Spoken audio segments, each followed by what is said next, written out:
Greetings and salutations, my friend. Welcome to my first review on the go. Today we're talking about Like a Dragon Yakuza, the Amazon Prime series loosely based on the first game in the Like a Dragon or Yakuza series. While the Like a Dragon franchise is known for top-notch writing, especially for the video game industry, that is on the same level as the first 4 seasons of Dexter for the most part. Unfortunately, the same cannot be said for the Amazon Prime series, which is kinda meh. And I'm saying this as an absolute hardcore fan of this franchise.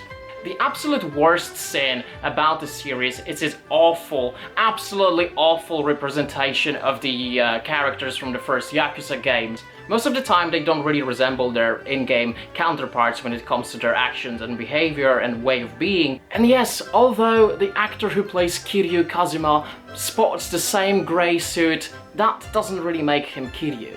And while I do respect the creative liberties some adaptations can take on, I think it can be done in a right way. And since I already talked about Dexter, I think Dexter is a perfect example on how to adapt something into a series and make it work.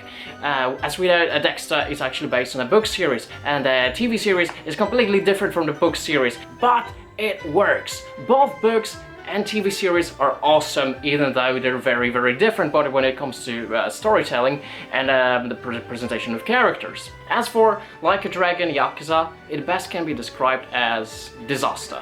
If you go into this series immediately after playing the game, Kiryu goes from 100 to -1 within the opening scene of this series. When he just opens his mouth and says, "I always wanted to be the Dragon of Dojima."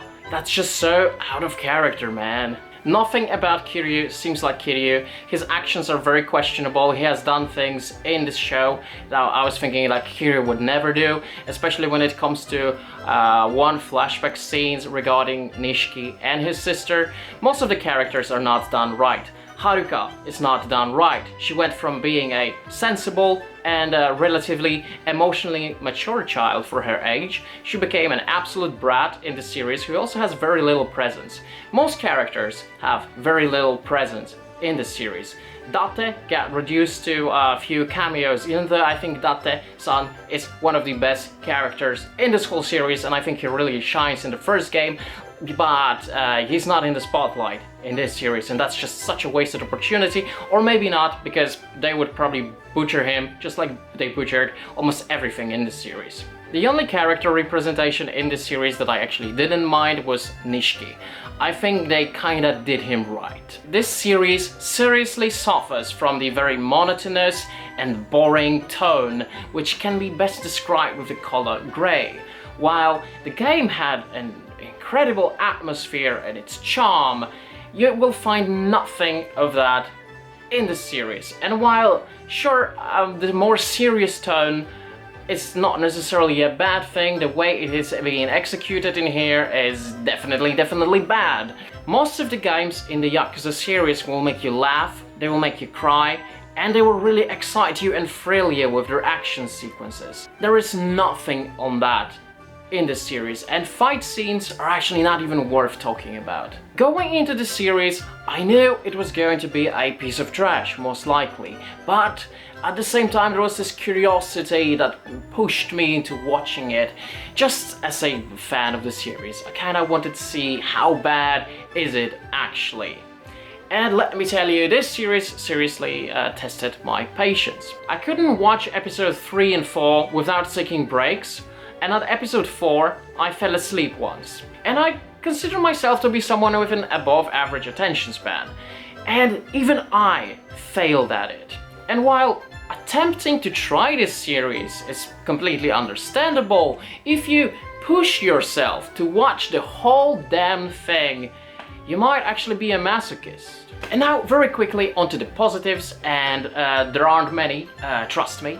Just one, actually. I think that what they did with the backstory of Nishiki and his sister was actually pretty good. There's at least one thing they did correct, even though in the process they also really messed up Kiryu, because he has done something that I know that the game character Kiryu just wouldn't do. The best way I can describe this series is to compare it to a plain, dry bread that's been in the cupboard for at least 10 days. And the best thing about it is that parts of it are not moldy. And if you put some cheese on it, it might be tolerable in few parts. There's no way I can recommend this series to anyone. If you're a fan of the game franchise, this is not for you. This is total rubbish. And if you're new to the series, if you don't know nothing about the Yakuza or the Like a Dragon franchise, this is not a good starting point. If you don't like video games and you're interested in this story, this is not a way to experience it. It's much better to just watch cutscenes from the game instead of that. I'm going to give this series 3 dragons out of 10. And that's really stretching it. I'm being super kind here. It's not often I fall asleep when watching something. Well, it's a good sleep medicine, that's why it has those 3 dragons. Alright, that's about it. I'm Alexander L, and you are watching the review on the go of the Like a Dragon Yakuza Amazon Prime series. If you enjoyed this, remember to like and subscribe, that will really help my channel. Thank you so much for watching, have an awesome day, and see ya!